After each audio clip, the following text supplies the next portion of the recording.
Russia ready to strengthen its friendship with African nations.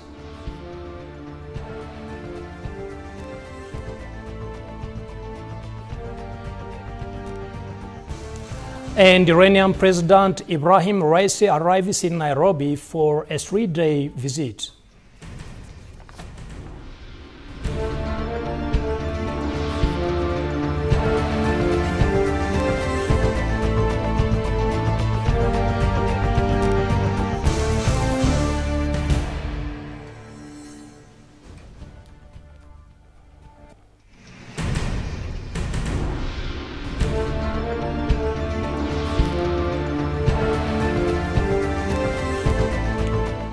Good evening. This is Addis News Hour. I'm Sentayo Tamarat with the news. Stay tuned. Ethiopian Foreign Minister Demeke Mekonnen and U.S. Assistant Secretary of State for African Affairs Molly Phee have met today to discuss bilateral and regional issues of mutual interest and ways of boosting cooperation in key areas of bilateral, regional, and multilateral issues. On the occasion, Demeke expressed keenness to work together closely to further expedite and fully implement the revitalized Ethio-US diplomatic ties. The peace process in Sudan must be led and owned by the Sudanese and should be conducted under the auspices of the AU through the IGAD platform, Demeke stated. Assistant Secretary Molly Phee for her part lauded Addis Ababa for hosting the IGAD quartet meeting on the situation in Sudan on the 10th of July 2023. She urged all parties to commit themselves to a ceasefire to bring political solutions and dispense humanitarian aid to the people affected.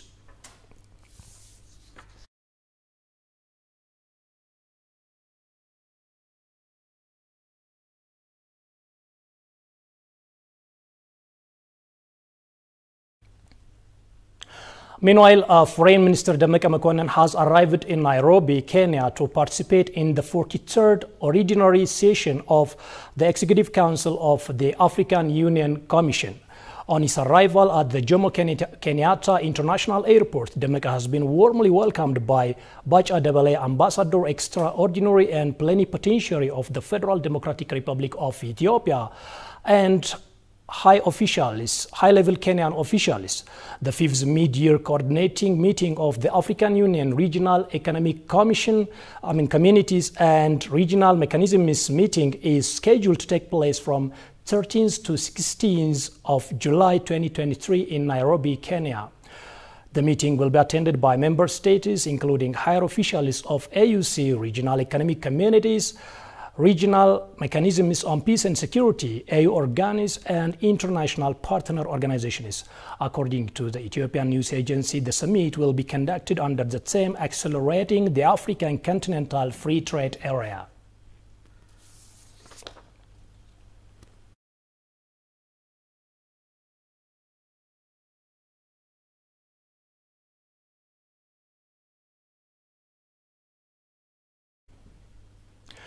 The Russian ambassador to Ethiopia says his country is determined to beef up its friendship with the African nations as equal partners. The ambassador remarked this at the roundtable discussion on the road to the second Russia-Africa summit held on the eve of the upcoming second Russia-Africa summit. Shifarao Lakau has compiled the following story, and let's take a look. On behalf of the Chamber of Commerce and Industry of the Russian Federation, the roundtable on the road to the second Russia-Africa summit was held in Addis Ababa, Ethiopia. The event was organized in advance of the second Russia-Africa summit and Economic and Humanitarian Forum. Representatives of the Chamber of Commerce and Industry of the Russian Federation and African countries, AFRICOM, relevant ministries, industry and business associations, top managers of African companies, as well as leading Russian and African media were part of the event. The Russian ambassador to Ethiopia, Yevgeny Terekin, took the occasion to underscore the fact that there is huge potential to reinforce ties between Russia and Africa. Russian Federation foreign policy, we vouch for continued strengthening of traditional friendship with African countries and the main regional alliance with the African Union and with regional economical alliances and communities based on the principles of equality, mutual respect, and not intertwining in internal affairs. Russia supports unequivocally African countries in the struggle for the sovereignty, in supporting and providing security and economic growth.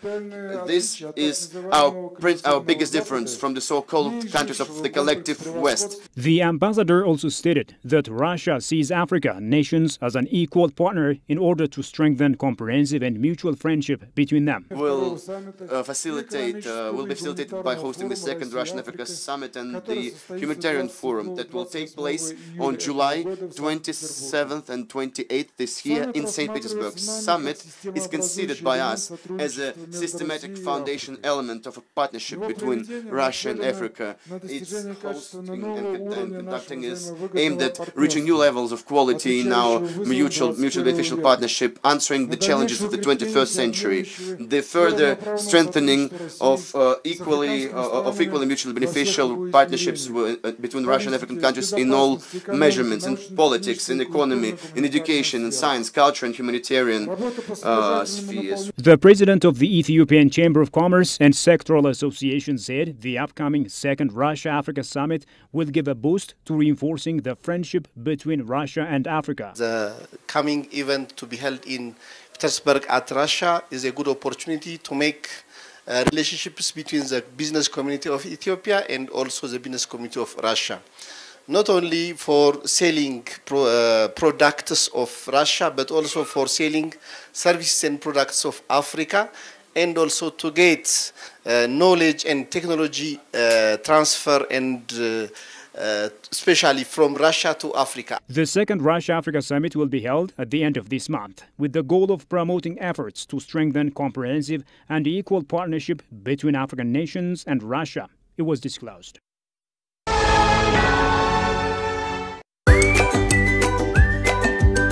Welcome to the land of origins. Commercial Bank of Ethiopia is pleased to serve all your traveler banking needs. If you have money from any of these 16 countries, you can convert it to local currency by visiting our nearest branch. Alternatively, our secure Forex ATMs accept cash exchange, or if you prefer using your cards, we've partnered with Visa, MasterCard, and UnionPay so that you can withdraw cash from our local ATMs or make cashless transactions at thousands of local POS partners securely and with confidence. We are linked with more than 700 global banks through our direct SWIFT address, CBE Teta. We also work with 16 international money transfer agents, out of which Tune and WorldRemit enable you to make direct deposits into our savings and current accounts or our popular CBE Burr mobile wallet. Commercial Bank of Ethiopia, the bank you can always rely on.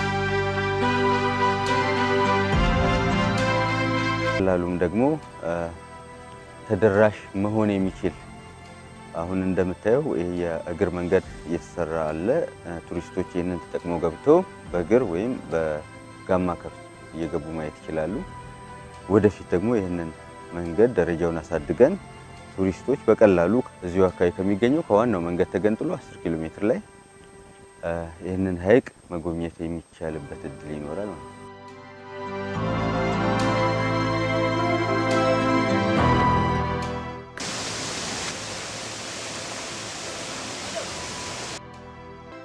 Visit the region As it includes civilian and police components, this intervention component is currently known as the Southern Africa Development Community Standby Force. This force was established in Zambia in 2007 as part of the Africa Union's Standby Force. It envisions having a potential to intervene in tense situations to solve problems such as egregious violations of human security, including genocide, coups, and civil unrest. SADC is one of the blocks of the African Standby Force, and it has been involved in a number of activities, starting from the training of its personnel, preparing them for deployment into the mission area, and even the deployment. As you might know, SADC is currently deployed in Mozambique under the South SADC mission in Mozambique, SAMIM.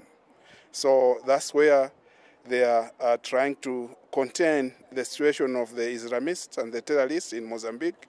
And there are a number of member states within the SADC who have deployed their troops there to support the Mozambican government, besides the Rwandese government, which is there on bilateral arrangement with Mozambique. The SADC Standby Force is working to ensure the peace and security of the region, and it is engaged in peacekeeping operations and control of security breaches, particularly in the Democratic Republic of Congo and Mozambique. Although it has not achieved as much as the target in this regard, there are challenges that SADC rises with regard to deployment. The major challenge in terms of deployment of the forces by the member states is the logistic part of it, because different member states have got different capabilities in terms of logistics to sustain the mission. So where the troops are deployed and fully supported by the member states, some of the member states who are willing to deploy, but they don't have the capacity, they are unable to deploy their troops. So the main challenge is the way the member states are going to support those troops deployed into the mission area before the regional body takes over the support of that mission. Like COMESA, ECOWAS, the East African Community, the East African Standby Force, SADC is part of the Africa Union's framework and is part of the Africa Union's Standby Force. Collective forces can be able to provide the mechanisms to provide the peace within the region, as we are always preaching the issue of African problems for the African solutions for the African problems. So as the regional bodies, we need to understand each other and work together. That's why maybe I'm here in the ESF to lead this course. At the same time, we are able to understand how the other regions are doing and share the experiences, so that when we are deployed as an African standby force, we are able to understand each other and know how we operate. Subcontinental organizations in Africa are working to fight poverty and ensure peace and security in Africa as their main agenda, but it is said that the results are not equal to the plans. Ethiopia's Harar city has become the first sub-Saharan African city to be registered as a member of the Organization of World Heritage Cities. Chief Administration of the state, Ordin Bedri, signed the registration of Harar city as the member of the Organization of the World Heritage Cities in the city of Quebec, Canada. The registration of Harar city as one of the heritage cities will greatly contribute to the development of cultural and historical heritage in the city and the development of the tourism industry. It is vital for the heritage sites to consult on their common issues and set directions on how to overcome challenges and expand opportunities. It was indicated Harar city is known to be the home of international heritage sites registered by UNESCO, including the Jegol International Heritage Site, according to the Harar Regional State Communication Bureau.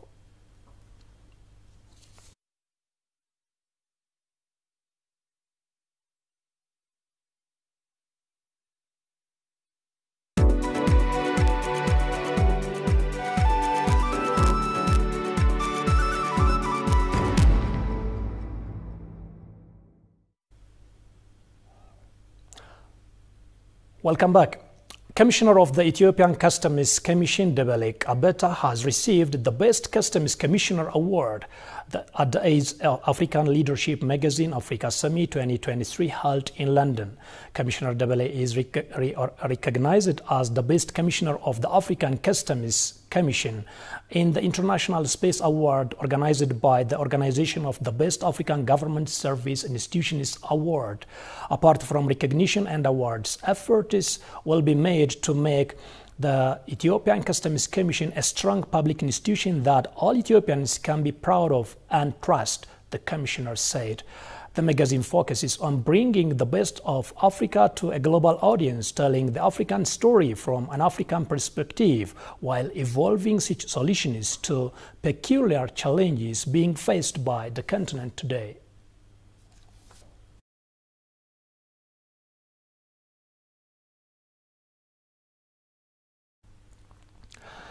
Ethiopia and the Hashemite Kingdom of Jordan have signed an agreement on protection of the rights and interests of Ethiopian nationalists working in Jordan, Ethiopia's Minister of Labor and Skills, Muferiat Kamil, tweeted. The two also discussed the International Labour Organization employment relationship requirements, wage increases, safe working environments, medical care and insurance. In addition, the Ethiopian side has discussed with Yusuf Al-Shamali, the Jordanian Minister of Industry, Trade and Supply, on the draft agreement document presented by the negotiating experts of the two countries on issues pertaining to employees' working hours and leaves, Muferiat said. Regarding Ethiopian nationals engaged in domestic services in Jordan to date, Minister Muferiat said that the agreement focuses on the sending of newly trained and skilled manpower for the first time to the kingdom.